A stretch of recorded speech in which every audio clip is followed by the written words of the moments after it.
তাই ভিডিওটি সম্পূর্ণ দেখার অনুরোধ রইল। আর নতুন বন্ধুরা অবশ্যই পাশে থাকা সাবস্ক্রাইব লেখাটি প্রেস করে বেল আইকনের অল অপশন সিলেক্ট করুন। The whispering tree. কঙ্গোর এই হুইসপারিং গাছ, যা লারবেকুই সুইসার্ট নামে পরিচিত, এটি একটি অসাধারণ প্রাকৃতিক বিষয় যা ঘন রেইন ফরেস্টের কেন্দ্রস্থলে অবস্থিত। 500 বছরেরও বেশি পুরনো এই প্রাচীন গাছগুলি মাবালি অঞ্চলের লোকুটু গ্রামের কাছাকাছি দণ্ডায়মান। আসলে একটি অনন্য ঘটনার কারণে এই হুইসপারিং নামটি এসেছে, যার বাংলা অর্থ ফিসফিস। এই অঞ্চলে বয়ে যাওয়া বাতাস যখন গাছগুলিকে অতিক্রম করে তখন একটি কোমল ফিসফিস শব্দ তৈরি হয়, যেন মনে হয় গাছগুলি একে অপরের সাথে কথা বলছে। স্থানীয় গ্রামবাসীরা বিশ্বাস করে যে হুইসপারিং ট্রি একটি আধ্যাত্মিক তাৎপর্য রাখে এবং এটি এমন একটি জায়গা হিসেবে সম্মানিত যেখানে তাদের পূর্বপুরুষদের কণ্ঠস্বর শোনা যায়, যা প্রাকৃতিক বিশ্বের সাথে জ্ঞান এবং সংযোগের প্রতীক। ইতিমধ্যে গাছের এই অস্বাভাবিক ধ্বনিতত্ত্ব বিজ্ঞানী এবং গবেষকদের আকৃষ্ট করেছে, যারা গাছের ছাল, পাতা এবং আশেপাশের অঞ্চল অধ্যয়ন করে শব্দের মূল কারণ খোঁজার চেষ্টা করছে। দি জিনস ফরগটেন সিটি। জিনস শহর, যা হারিয়ে যাওয়া শহর নামে পরিচিত, কঙ্গোর একটি রহস্যময় স্থান।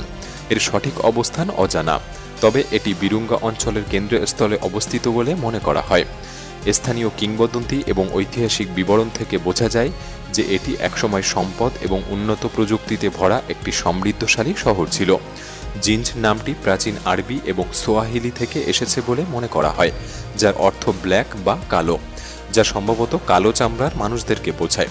19 শতকের শেষ এবং 20 শতকের গোড়ার দিকে হেনরি মর্টন স্ট্যানলি এবং রিচার্ড ফ্রান্সিস বার্টনের মতো অভিযাত্রীরা এই শহরের ধন ও আধুনিক মানুষের গল্প দ্বারা অনুপ্রাণিত হয়ে অনুসন্ধান শুরু করেছিলেন। কিছু বিবরণ অনুসারে শহরটি নাকি একটি প্রাচীন সভ্যতা দ্বারা নির্মিত হয়েছিল, যখন আমাদের ইতিহাস রচনাকালও শুরু হয়নি। অনুমান অনুসারে রহস্যময় শহরটি ছিল আধুনিক বিশ্বের থেকেও অনেক এগিয়ে, যে শহরের প্রত্যেকটি ভবন একটি বিশেষ ধাতু দিয়ে তৈরি ছিল, যে ধাতুগুলি অবিনাশী। Electric stone. সাম্প্রতিক বছরগুলিতে কঙ্গোর একটি বিস্ময়কর আবিষ্কার যা বিশ্বব্যাপী মনোযোগ আকর্ষণ করেছে। বৈদ্যুতিক চার্জযুক্ত এই পাথর ম্যাঙ্গানোতে খুঁজে পাওয়া গিয়েছে। চকচকে পৃষ্ঠের গাঢ় অবসিডিয়ানের মতো এই রহস্যময় পাথরগুলি একসাথে ঘষলে স্ফুলিঙ্গ তৈরি করে, যা অনেকটা ওয়েল্ডিং মেশিনের অনুরূপ। এই ঘটনাটি প্রথম একটি ভাইরাল ভিডিওর মাধ্যমে আলোড়ন তৈরি করেছিল, যা সোশ্যাল মিডিয়াতে খুঁজে পাওয়া যায়, যেখানে দেখা যায় স্থানীয় বাসিন্দারা পাথরের উল্লেখযোগ্য বৈশিষ্ট্যগুলি প্রদর্শন করছে এবং এটি দেখে অনুমান করা যায় যে এই পাথরগুলি বৈদ্যুতিক স্পার্ক তৈরি করার অস্বাভাবিক ক্ষমতা রাখে, যা মার্ভেল কমিক্সের কাল্পনিক ধাতু ভাইব্রেনিয়ামের সাথে তুলনা করা যায়। তাদের একটি উল্লেখযোগ্য প্রদর্শনীতে দেখা যায় একটি ছোট্ট পাথর তারের মাধ্যমে একটি আলোর বাল্বের সাথে সংযুক্ত, এবং তারা বলে এই একটি মাত্র 1 গ্রাম ওজনের পাথর প্রায় 72 ঘন্টা পর্যন্ত বাল্বটিকে জ্বালিয়ে রাখতে সক্ষম। তাহলে আশ্চর্যের বিষয়, বড় পাথরগুলি আরও কত কিছু করতে পারবে, যা বর্তমান শক্তি এবং প্রচলিত শক্তির উৎসকে মুছে দিতে পারে। মাহাম্বা। আফ্রিকা মহাদেশের নীল নদের পরবর্তী দ্বিতীয় বৃহত্তম নদী কঙ্গো বা জায়ার রিভার, যার মোট দৈর্ঘ্য 4700 কিলোমিটার, এবং এই নদী দেখতে যেমন আকর্ষণীয়, এর ভেতরটা ততটাই ভয়ঙ্কর। মাহাম্বা অর্থাৎ জায়েন্ট ক্রোকোডাইল এই নদীর এক প্রাচীন কিংবদন্তি প্রাণী।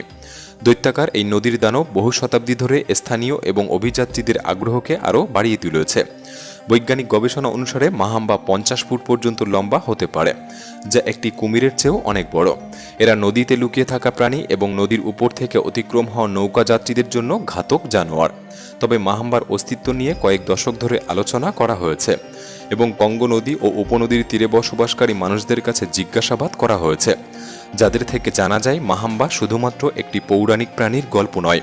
এই প্রাণী তাদের সাংস্কৃতিক ঐতিহ্যের একটি অংশ এবং তারা মনে করে প্রাকৃতিক পরিবেশে এখনও মাহাম্বার অস্তিত্ব একটি রহস্যময় অনুস্মারক। Deadly disease.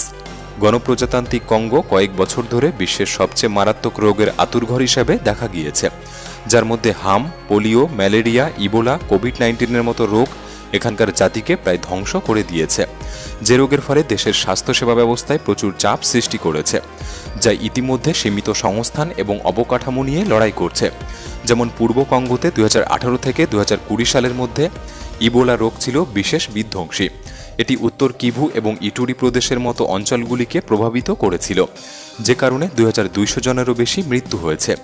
একইভাবে কোভিড-19 মহামারী গুরুতর চ্যালেঞ্জ তৈরি করেছিল। তবে ইতিমধ্যে কঙ্গো সরকার চিকিৎসা ব্যবস্থা, সরঞ্জাম এবং তহবিলের ঘাটতি পূরণ করতে শুরু করেছে। ইউনিসেফ স্বাস্থ্যসেবা ব্যবস্থার উন্নতি সম্পর্কে অনিশ্চিত, তাই তাদেরকে সতর্ক করেছে, যে কারণে এই বিশেষ রোগগুলির প্রভাব শিশুদের উপর ঝুঁকিপূর্ণ না হয়ে দাঁড়ায়। বাকা পিগমি টেলিপ্যাথি। কঙ্গো বেসিনে বসবাসকারী একটি উপজাতি বাকা পিগমি।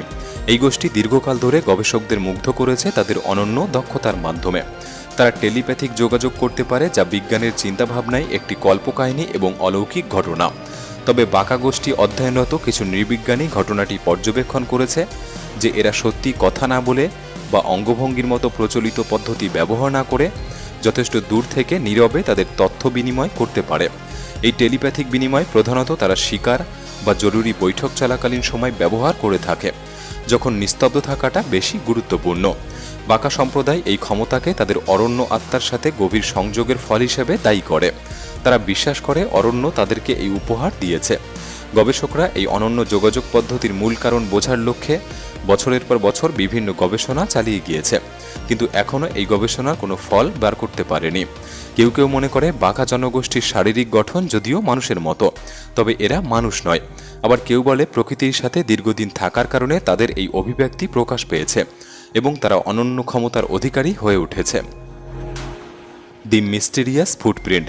2003 সালে কঙ্গো জঙ্গলের গভীরে একটি চমকপ্রদ আবিষ্কার হয় সুম্বি গ্রামের কাছে পাওয়া রহস্যময় এই পায়ের ছাপ। এই পায়ের ছাপটির দৈর্ঘ্য 3 ফুটেরও বেশি পরিমাপ করা হয়েছিল এবং অস্বাভাবিকভাবে গভীর, যা দেখে মনে হয় বিশাল বড় এবং ভারী কোনো প্রাণীর। বিজ্ঞানী এবং ক্রিপ্টোজোলজিস্টরা দ্রুত তদন্তের জন্য ওই গ্রামে পৌঁছায় এবং তারা পায়ের ছাপের বৈশিষ্ট্যগুলি বিশ্লেষণ করে জানতে পারে ছাপটি 5টি আঙুল বিশিষ্ট কোনো প্রাণীর, যে প্রাণীটি কোনো প্রাইমেট বা পরিচিত স্তন্যপায়ী প্রাণীর হতে পারে না। পরিবর্তে একটি বড় ধরনের কোনো সরীসৃপ বা ডাইনোসরের পায়ের ছাপ বলে মনে করা হয়।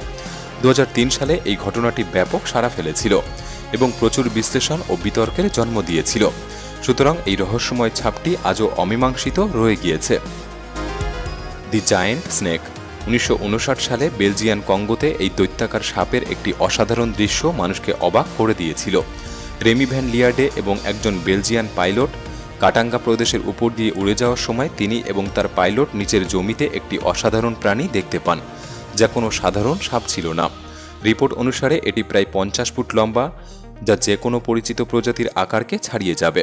দ্বিতীয় বিশ্বযুদ্ধে অংশগ্রহণকারী ভ্যান লিয়ার্ডে ওই মুহূর্তটি ক্যামেরায় বন্দী করতে সক্ষম হয়েছিল।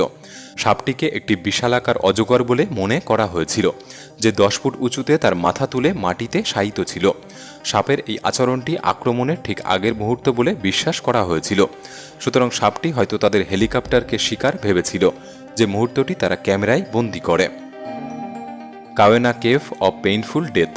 কাওয়েনা নামের এই গুহাটি যন্ত্রণাদায়ক মৃত্যুর গুহা নামেও পরিচিত। এটি একটি রহস্যময় স্থান যা কঙ্গো দেশের অজানা এক অঞ্চলের গভীরে অবস্থিত। গুহাটি মানুষের